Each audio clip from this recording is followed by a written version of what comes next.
Hey guys, इस सी programming के series में आपका स्वागत है फ्रेंड्स। मैं इस वीडियो में आपको एक्सप्लेन करूंगा transpose of matrix in C programming और साथ में ये भी बताऊंगा कि किस तरीका से एक मैट्रिक्स को ट्रांसपोज करने पे उसके रोज जो है सो उसके फाइनल कॉलम में चेंज हो जाता है और साथ में जो है सो कोड को स्टेप बाय स्टेप एक्सप्लेन करूंगा और लास्ट में जो है सो आपको VS कोड पे आपको जैसे इस कोड को रन करके दिखाऊंगा। तो प्लीज आप इस वीडियो में लास्ट तक बने रहिए। तो चलिए वीडियो को शुरू करते हैं। तो चलिए देखते हैं ट्रांसपोज क्या है। The transpose of matrix is the one whose rows are the columns of original matrix. Means जो मैट्रिक्स बी है इसका जो है सो एक्चुअली रोज जो होगा फ्रेंड्स, आप यहाँ पे देख रहे हैं रोज, एक्चुअली ओरिजिनल मैट्रिक्स के कॉलम होगा। यानी इसके कॉलम में देखिए 1 4 7 है, उसी तरीके से इसके रोज में जो है सो 1 4 7 है। उसी तरीके से इस सेकंड कॉलम होगा, एक्चुअली इसका सेकंड रोज होगा 2 5 8। उसी तरीके से थर्ड कॉलम एक्चुअली ट्रांसपोज के बाद इसका थर्ड कॉलम बन जाएगा। या इन अदर वर्ड्स कुछ इस तरीका से समझ सकते हो। जैसे सपोज ये मैट्रिक्स ए है, मैट्रिक्स बी है। अगर इस मैट्रिक्स का ट्रांसपोज करने के बाद इस मैट्रिक्स का रोज जो है सो बी मैट्रिक्स का जो है सो कॉलम होगा। उसी तरीके से सेकंड रोज जो होगा यहाँ पे सेकंड कॉलम हो जाएगा। थर्ड रोज जो है सो ओरिजिनल मैट्रिक्स का मैट्रिक्स बी का थर्ड कॉलम हो जाएगा। तो चलिए देखते हैं फ्रेंड्स ये ट्रांसपोज को जो है सो सी प्रोग्रामिंग में किस तरीके से लिखा जाता है। जैसे कि आप यहाँ देख सकते हैं, मैंने यहाँ पे 3x3 का जो है सो मैंने मैट्रिक्स ले लिया है और साथ में उसका जो है सो एड्रेस लिख लिया है। ये एड्रेस कुछ और नहीं है, रोज एंड कॉलम लिखा हुआ है। तो सबसे पहले जो है हेडर फाइल लिखेंगे, उसका वर्ड में लिखने के बाद हमने दो जो है सो ए और बी नाम का जो है सो मैट्रिक्स लिया जिसका साइज 3x3 है। यानी टोटल 9 एलिमेंट को जो है सो एंटर करवा सकते हैं। उसके बाद ये प्रिंट ऑफ स्टेटमेंट चलेगा। उसके बाद इस फॉर लूप के हेल्प से जो है सो फ्रेंड मैं इस एरे में अपने यूजर से एंटर करवाने वाला हूँ डेटा। तो देख सकते हैं फ्रेंड्स, यहाँ पे हमने दो फॉर लूप लिया है कि आई का वैल्यू सबसे पहले 0 होगा, उसके बाद कंडीशन यहाँ चेक होगा ट्रू है और ये इस वाले फॉर लूप में एंटर करेगा। इनर फॉर लूप में यहाँ पे जे का वैल्यू 0 है, ये कंडीशन ट्रू है, लेस देन 3 है। तो सबसे पहले ये वाला स्टेटमेंट रन करेगा, यानी एड्रेस ऑफ आई जे। आई का वैल्यू कितना है 0, जे का वैल्यू 0। तो यहाँ एरे किस तरीके से बनेगा 2D एरे ऑफ 0 0, यानी एरे ऑफ 0 0 मतलब 0 थ्रो और 0 कॉलम पे जो है सो हमारा वैल्यू यूजर के द्वारा एंटर होगा। यानी यहाँ पे सपोज 1 मैंने एंटर करवा लिया। उसके बाद यहाँ पे जे का वैल्यू इंक्रीमेंट करेगा, जे का वैल्यू फिर से ट्रू है। तो जे का वैल्यू कितना होगा, पहले 0 था अब होगा 1, यानी आई का वैल्यू पहले से ही 0 है। जे का वैल्यू 1 होगा, यानी एरे ऑफ 0 1, यानी 0 थ्रो फर्स्ट कॉलम पे यहाँ पे वैल्यू एंटर हो जाएगा। फिर से जे का वैल्यू इंक्रीमेंट होगा और जे का वैल्यू कितना होगा 2। हमारा एरे क्या बनेगा ए ऑफ 0 2, यानी 0 थ्रो सेकंड कॉलम यहाँ पे वैल्यू एंटर होगा। अब यहाँ देख सकते हैं फ्रेंड्स, जे का वैल्यू कितना है 2। फिर से जे का वैल्यू इंक्रीमेंट होगा। उसके बाद जो है सो यहाँ पे जे का वैल्यू 3 होगा, यहाँ 3 लेस देन 3 कंडीशन फॉल्स होगा और ये जो है सो आपको कंट्रोल आउटर लूप में जाएगा। यहाँ पे फिर से जो है सो आई का वैल्यू इंक्रीमेंट होगा। आई का वैल्यू कितना है 0 है, आई का वैल्यू इंक्रीमेंट होकर 1 होगा, 1 लेस देन 3 ये कंडीशन ट्रू है। फिर से ये सेकंड फॉर लूप में आएगा। यहाँ पे जे का वैल्यू कितना है 0, यानी आई का वैल्यू 1 और जे का वैल्यू 0। हमारा एरे बनेगा 1 0, यानी फर्स्ट रो और 0th कॉलम यानी 1 0 पे यहाँ पे वैल्यू एंटर हो जाएगा। फिर से जो है जे का वैल्यू इंक्रीमेंट होगा, जे का वैल्यू 1 होगा, यानी I1 J1 एरे ऑफ 1 1, यानी फर्स्ट रो, ये जो फर्स्ट कॉलम है यहाँ पे जो है सो वैल्यू एंटर होगा। यहाँ पे वैल्यू देखिए एंटर हो चुका है। उसके बाद फिर से जे का वैल्यू इंक्रीमेंट होगा, उसका जे का वैल्यू इंक्रीमेंट होगा, जे का वैल्यू 2 होगा, यानी एरे ऑफ 1 2। यहाँ पे वैल्यू जो है सो फर्स्ट रो और सेकेंड कॉलम यहाँ पे वैल्यू एंटर होगा। उसके बाद जो है फिर से देख सकते हैं जे का वैल्यू 2 है, फिर से जे का वैल्यू यहाँ इंक्रीमेंट होगा, जे का वैल्यू 3 लेस देन 3 फॉल्स होगा। फिर से जो है सो यहाँ पे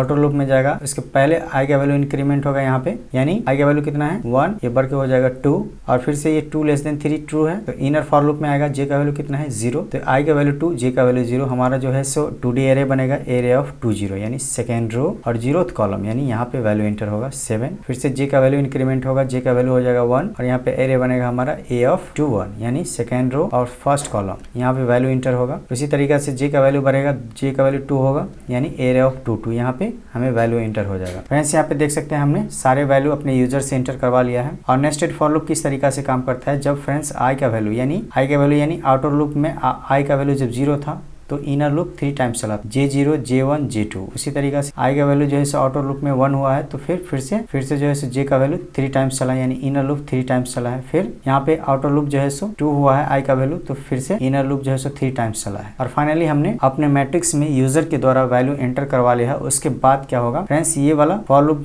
के हेल्प से जो है हम ट्रांसपोज करवाएंगे। ट्रांसपोज किस तरीके से करवाएंगे ये देखते हैं। तो फ्रेंड्स देख सकते हैं ये मैट्रिक्स ए है, हमने सारा वैल्यू एंटर करवा लिया और यहाँ पे मैट्रिक्स बी में इस मैट्रिक्स का ट्रांसपोज करेंगे, यानी सारे जितने भी रोज है एक्चुअली हमें इसी कॉलम में कन्वर्ट करना है, यानी जितने भी वैल्यू रोज में 1 2 3 कॉलम में आ जाएगा। तो फ्रेंड्स ये किस तरीका से काम करता है, फिर से आप यहाँ देख सकते हैं डबल फॉर लूप लिया है। आउटर फॉर लूप भी 3 टाइम्स चलेगा, इनर फॉर लूप भी 3 टाइम्स चलेगा। क्या होगा, आई का वैल्यू 0 होगा, ट्रू है, फिर से एंटर करेगा इनर फॉर लूप में जे का वैल्यू 0, यानी आई का वैल्यू 0, जे का वैल्यू 0। तो फिर ये स्टेटमेंट चलेगा। इस स्टेटमेंट का क्या मतलब है फ्रेंड्स, सबसे पहले लिख लेते हैं B0 आई जे का वैल्यू 0 0 है, B of J I equal to A of I J. इसका मतलब है B00 इक्वल टू A00। इसका क्या मतलब है फ्रेंड्स कि हमें A00 का जो एलिमेंट है एक्चुअली हमें वो B00 पे इंसर्ट कर दो, यानी A00 का एलिमेंट क्या है 1, वो हमें B00 पे इंसर्ट करवा दो। तो इस तरीका से ये वैल्यू यहाँ पे इंसर्ट हो जाएगा। और भी एक्सप्लेन करता हूँ फिर से। J का वैल्यू यहाँ पे इंक्रीमेंट करेगा, J का वैल्यू 1 होगा और फिर किस तरीका से हमारा एरे बनेगा B of 10 equal to A of 01,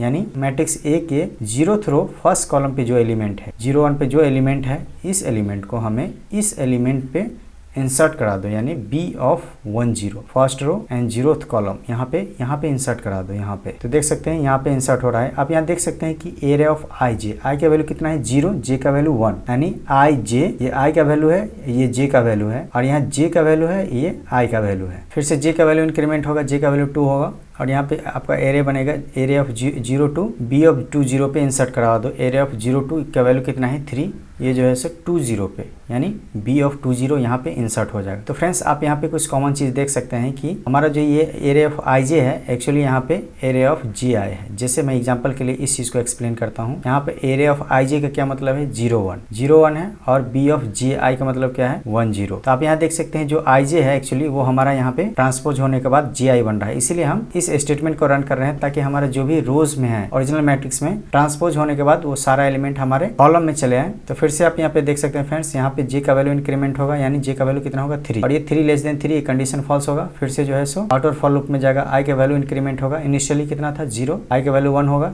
ये फिर से ट्रू है। फिर से इनर फॉर लूप में आएगा, J का वैल्यू 0 है, तो फिर क्या होगा I का वैल्यू 1, J का वैल्यू 0। तो यहाँ पे हो जाएगा एरे ऑफ 10 हमें B ऑफ 01 पे इंसर्ट करा दो, यानी एरे ऑफ 10, यानी इस वैल्यू को हमें B ऑफ 01 यहाँ पे इंसर्ट करवा दो, यानी यहाँ पे इंसर्ट हो जाएगा। ठीक उसी तरीके से J का वैल्यू इंक्रीमेंट होकर 1 होगा, एरे ऑफ 11 को हमें B11 पे इंसर्ट करा दो, यानी इस वैल्यू को हमें जो है सो B11 पे इंसर्ट करा दो। ठीक से J का वैल्यू इंक्रीमेंट होगा 2 होगा, फिर जो है सो एरे ऑफ 21 पे इंसर्ट करा दो, यानी इस वैल्यू को हमें 21 पे इंसर्ट करा दो, तो यहाँ पे इंसर्ट हो जाएगा।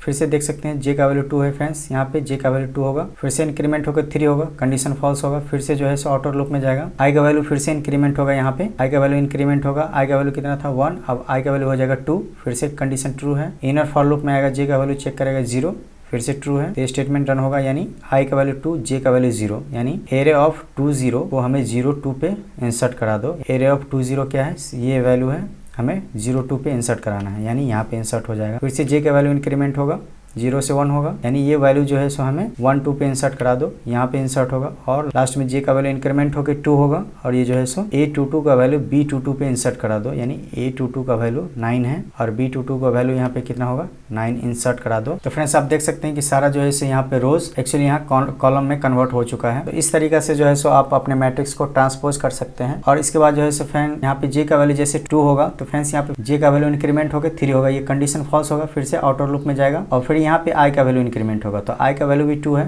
फिर से I का वैल्यू कितना होगा 3, फिर से कंडीशन फॉल्स होगा, फाइनली लूप यहाँ बाहर आएगा, यहाँ पे आएगा और ये वाला स्टेटमेंट को प्रिंट करेगा। उसके बाद फ्रेंड्स ये जो फॉर लूप है एक्चुअली ये सिर्फ और सिर्फ आपके फाइनल ट्रांसपोज होने के बाद के मैट्रिक्स को हमें यानी इस B वाले मैट्रिक्स को प्रिंट कराने के लिए यूज हो रहा है और कुछ भी नहीं है। तो आप यहाँ पे देख सकते हैं कि ओरिजिनल मैट्रिक्स के रोज फाइनल मैट्रिक्स में हमें कॉलम में कन्वर्ट हो चुका है। सेकेंड रोज जो है सो यहाँ पे सेकेंड कॉलम बन चुका है, उसी तरीके से थर्ड रोज यहाँ पे थर्ड कॉलम बन चुका है और इस तरीके से जो है सो ये आपको फाइनल मैट्रिक्स आपके आउटपुट पे प्रिंट हो जाएगा। फ्रेंड्स चलिए मैं आपको जो है सो VS कोड पे इस कोड को रन करके दिखाता हूँ। सबसे पहले आपको हेडर फाइल लिख लेना है, उसके बाद जो है सो लिखना है stdio.h, उसका लिखेंगे void main, curly braces open होने के बाद आपको जो है सो कुछ वेरिएबल को डिक्लेयर कर लेना है i j और जो है सो मैं 2D एरे जो है सो मैट्रिक्स ले लेता हूँ जिसका साइज 3 रख लेता हूँ, 3 रोज एंड 3 कॉलम, यानी एक B नाम का मैट्रिक्स ले लेता हूँ, इसका भी साइज 3x3 ले लेता हूँ। सेमी कॉलम देने के बाद आपको जैसे एक मैसेज प्रिंट करवा लेना है, यहाँ पे देना /n enter the element, /n देने के बाद जो है सो आपको सेमी कॉलन लिखना है और यहाँ पे आपको जो है सो 2 फॉर लूप लिखना है। फॉर लूप में लिखना है i = 0, i <3, i++, फिर से जो है सो दूसरा फॉर लूप लिखना है j <3, j++। इसके अंदर आपको जो है सो स्कैनफ फंक्शन के हेल्प से जो है सो आपको सारी वैल्यू को जो है सो प्रिंट करवा लेना है, यानी यहाँ पे लिखना है आपको मॉडुलस d, कॉमा देने के बाद आपको लिखना है एम्परसेंड, ए नाम के मैट्रिक्स में हमें इंटर करवाना है, वहाँ पे लिखना है i j, सेमी कॉलन देने के बाद आपको जो है सो एक और मैसेज प्रिंट करवा करवा लेना है कि /n देने के बाद लिखना है before transpose of matrix /n के बाद जो है सो आपको इसको सेव करना है। उसके बाद आपको जो है दोनों फॉर लूप फिर से यहाँ से मैं कॉपी कर लेता हूँ। कॉपी करने के बाद आपको जो है यहाँ पे पेस्ट कर देना है और यहाँ पे फंक्शन को प्रिंट करवा लेना है एक बार, ताकि जो है ट्रांसपोज से पहले कैसे दिखता है वो हमें दिखाना है। तो यहाँ पे आपको लिखना है मॉडुलस टी, कॉमा देने के बाद लिखेंगे a ऑफ ij। यहाँ पे फिर से जो है फ्रेंड्स आपको 2 फॉर लूप लेना है ट्रांसपोज करने के लिए। उससे पहले आपको एक मैसेज प्रिंट करवा लेना है। यहाँ पे लिखना है ट्रांसपोज ऑफ मैट्रिक्स। उसके बाद यहाँ पे फिर से 2 फॉर लूप लेना है, इस तरीका से मैं ले रहा हूँ। उसके बाद यहाँ पे आपको सिर्फ एक लाइन लिखना है, ट्रांसपोज हो जाएगा। यहाँ पे लिखना है बी मैट्रिक्स का जो जे आई है एक्चुअली हमें ए मैट्रिक्स के आई जे के बराबर होना चाहिए। आई जे का जो एलिमेंट है हमें बी ऑफ जे आई कर दो। सिर्फ इतना सा कॉन्सेप्ट है। उसके बाद जो है फिर से एक मैसेज प्रिंट करवा लेना है। मैसेज में लिखना है after transpose of matrix /n देने के बाद जो है आपको फिर से 2 फॉर लूप ले लेंगे फ्रेंड्स इस तरीका से। और यहाँ पे आपको एज इट इज प्रिंट करवा देना है। यहाँ पे लिखना है प्रिंट ऑफ, यहाँ पे लिखेंगे मॉडुलस टी, कॉमा देने के बाद जो है आपको यानी हमारा जो बी मैट्रिक्स है उसको ट्रांसपोज हुआ है इसलिए हम बी ऑफ आई जे को लिखेंगे। यहाँ पे सेमीकोलन देने के बाद आपको यहाँ पे आपको लाइन कट करना है ताकि नया एक मैट्रिक्स के फॉर्म में हमारा जो है सो आउटपुट प्रिंट हो। यहाँ पे सिंपली आपको लिख देना है /n, उसका सेमीकोलन देंगे फ्रेंड्स यहाँ पे। और यहाँ पे मैं इसे सेव करने के बाद रन करके दिखाता हूँ। यहाँ पे देख सकते हैं यहाँ पे पूछ रहा है इंटर द एलिमेंट। तो आपको 9 एलिमेंट को प्रेस करना है 1 2 3 4 5 6 7 8 9। यहाँ देख सकते हैं बिफोर मैट्रिक्स। एक्चुअली यहाँ पे हमें कुछ मॉडिफिकेशन करना है। बिफोर मैट्रिक्स यहाँ पे आपको प्रिंट ऑफ /n देना है फ्रेंड्स, सेमीकोलन देना है और साथ में यहाँ पे जो है सो कुछ स्पेस के लिए हम यहाँ पे /t लिख रहे हैं। ठीक उसी तरीके से लास्ट में भी यही करेंगे, /t लिखना है। मैं फिर से इसे सेव करने के बाद रन करके दिखाता हूँ। आप यहाँ देख सकते हैं मैं फिर से सारे एलिमेंट को एंटर कर रहा हूँ 1 2 3 4 5 6 7 8 9।